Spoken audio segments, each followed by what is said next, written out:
რა უშლის ხელს ახალი პოლიტიკური სახეების გამოჩენა საქართველოში? შენ რას გვეტყვი ამ ყველაფერთან დაკავშირებით? ანუ რეალურად ამის თქმა მინდა რომ მიზანი, ესე იგი ოპოზიციის ჩვენ ქვეყანაში უკვე წლებია, 10 წლეულებია შეიძლება ითქვას, რომ არის მთავრობის მოხსნა, ესე გადაგდება როგორც ახსენეთ და შემდეგ ოპოზიციიდან ესე იგი მთავრობაში გადანაცვლება და მეგრე უკვე ესე იგი სამოქმედო გეგმას ჩვენ ვერ ხედავთ.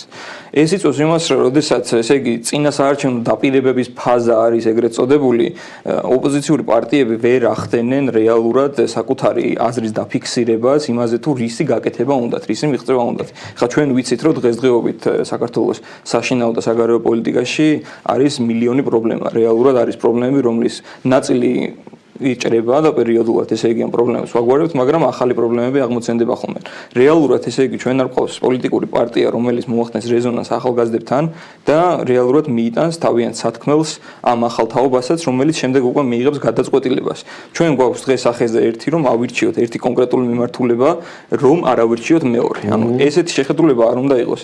რეალურად უნდა იყოს, რომ არსებობდეს პოლიტიკური ოპოზიციური პარტია, ნებისმიერი გინდა 1, გინდა 10, რა მნიშვნელობა აქვს ამას. თავარი არის რომ იყოს პარტია, რომელთაც ჩვენ მოვახდენთ ასოცირებას და მე ამ კონკრეტულ პარტია X მივცემ ხმას, იმიტომ რომ არის იქ რაღაცა, რის გაკეთებაც ამ პარტიას შეუძლია და მე მსურს. ხო ჩვენ